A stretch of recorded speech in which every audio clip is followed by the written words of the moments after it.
हमारे देश में कोविड के नए वेरिएंट ओमिक्रॉन के केसेस लगातार बढ़ रहे हैं। अगर हम इन्वेस्टिंग पर्सपेक्टिव से देखें तो बहुत सारे सेक्टर्स के बिजनेस पर इस नए वेरिएंट का नेगेटिव इम्पैक्ट पड़ेगा, लेकिन कुछ सेक्टर्स ऐसे भी हैं जिनके बिजनेस पर इसका नेगेटिव इम्पैक्ट नहीं पड़ेगा, या फिर ऐसा कह सकते हैं ये सेक्टर्स इस नए वेरिएंट से सबसे कम अफेक्टेड होंगे। तो आज हम ऐसे 6 सेक्टर्स की टॉप कंपनीज के बारे में बात करने वाले हैं। लेकिन आगे बढ़ने से पहले अगर आपने चैनल को सब्सक्राइब नहीं किया है तो अभी सब्सक्राइब बटन पे क्लिक करिए और इस वीडियो को लाइक करिए, क्योंकि हम हर हफ्ते ऐसा कंटेंट लेके आते हैं जो आपको एक बेहतर इन्वेस्टर बनने में हेल्प करेगा।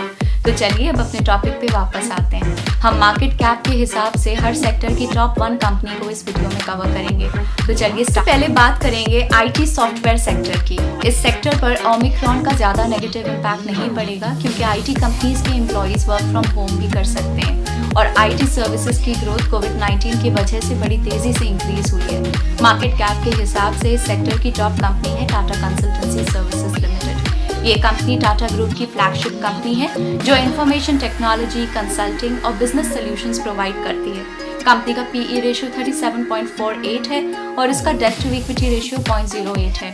प्रॉफिटेबिलिटी की बात करें तो कंपनी का रिटर्न ऑन इक्विटी 39.06% है और नेट प्रॉफिट मार्जिन 20.37% है। पिछले 5 साल में कंपनी की सेल्स ऑलमोस्ट 8.61% के रेट से कंपाउंड हुई है। पिछले 1 साल में कंपनी का शेयर प्राइस 26.48% बढ़ा है और पिछले 5 साल में कंपनी ने 25.66% का कंपाउंडेड एनुअल रिटर्न दिया है। दूसरा सेक्टर है फार्मास्यूटिकल सेक्टर। इस सेक्टर पर भी ओमिक्रॉन का नेगेटिव इम्पैक्ट नहीं पड़ेगा, क्योंकि ओमिक्रॉन की वजह से फार्मा प्रोडक्ट्स की डिमांड में कोई कमी नहीं आएगी। इनफैक्ट इन प्रोडक्ट्स की डिमांड पिछले 1.5-2 सालों में बढ़ी ही है। मार्केट कैप के हिसाब से इस सेक्टर की टॉप कंपनी है सन फार्मास्यूटिकल्स इंडस्ट्रीज लिमिटेड। ये कंपनी ब्रांडेड और जेनेरिक फॉर्मुलेशंस और APIs यानी कि एक्टिव फार्मा इंग्रेडिएंट्स की मैन्युफैक्चरिंग और मार्केटिंग में इन्वॉल्व है। कंपनी का PE रेशियो 31.35 है और इसका डेट टू इक्विटी रेशियो 0.04 है। प्रॉफिटेबिलिटी की बात करें तो कंपनी का रिटर्न ऑन इक्विटी 6.33% है और नेट प्रॉफिट मार्जिन 16.74% है। पिछले 5 साल में कंपनी की सेल्स ऑलमोस्ट 3.29% के रेट से कंपाउंड हुई है।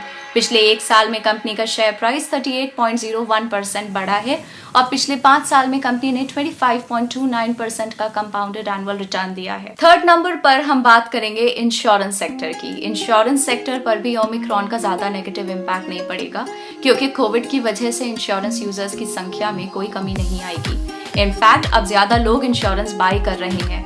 मार्केट कैप के हिसाब से इस सेक्टर की टॉप कंपनी है HDFC life insurance company limited. ये कंपनी एक वाइड रेंज के इंडिविजुअल और ग्रुप इंश्योरेंस प्रोडक्ट्स प्रोवाइड करती है। कंपनी का PE रेशियो 112.17 है और इसका डेट टू इक्विटी रेशियो 0.07 है। प्रॉफिटेबिलिटी की बात करें तो कंपनी का रिटर्न ऑन इक्विटी 17.63% और नेट प्रॉफिट मार्जिन 1.9% है। पिछले 5 साल में कंपनी की सेल्स ऑलमोस्ट 31.56% के रेट से कंपाउंड हुई है। पिछले 1 साल में कंपनी का शेयर प्राइस 4.59% डाउन गया और पिछले 3 साल में कंपनी ने 18.36% का कंपाउंडेड एनुअल रिटर्न दिया है। FMCG सेक्टर पर भी ओमिक्रॉन का नेगेटिव इम्पैक्ट नहीं पड़ेगा, क्योंकि इन कंपनीज के most of the products daily life में यूज होते हैं और कोविड की वजह से उनकी डिमांड पर कोई नेगेटिव इम्पैक्ट नहीं पड़ेगा। मार्केट कैप के हिसाब से इस सेक्टर की टॉप कंपनी है हिंदुस्तान यूनिलीवर लिमिटेड। ये company primarily home care, beauty and personal care और फूड्स एंड रिफ्रेशमेंट सेगमेंट में अपने प्रोडक्ट्स मैन्युफैक्चर और सेल करती है।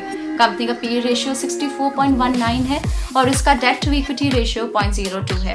प्रॉफिटेबिलिटी की बात करें तो कंपनी का रिटर्न ऑन इक्विटी 29.23% है और नेट प्रॉफिट मार्जिन 17.38% है। पिछले 5 साल में कंपनी की सेल्स ऑलमोस्ट 7.88% के रेट से कंपाउंड हुई है। पिछले 1 साल में कंपनी का शेयर प्राइस 3.15% डाउन गया और पिछले 5 साल में कंपनी ने 22.82% का कंपाउंडेड एनुअल रिटर्न दिया है। 5th नंबर पर हम बात करेंगे टेलीकॉम सर्विस सेक्टर की। टेलीकॉम सेक्टर पर भी ओमिक्रॉन का नेगेटिव इम्पैक्ट नहीं पड़ेगा क्योंकि कोविड या ओमिक्रॉन की वजह से टेलीकॉम सर्विस यूजर्स की संख्या में कमी नहीं आएगी, बल्कि वर्क फ्रॉम होम और रैपिड डिजिटाइजेशन की वजह से टेलीकॉम सर्विसेज की डिमांड बढ़ती ही नजर आ रही है। मार्केट कैप के हिसाब से इस सेक्टर की टॉप कंपनी है भारती एयरटेल लिमिटेड। ये कंपनी इंडिया की one of the leading telecommunication service provider company है।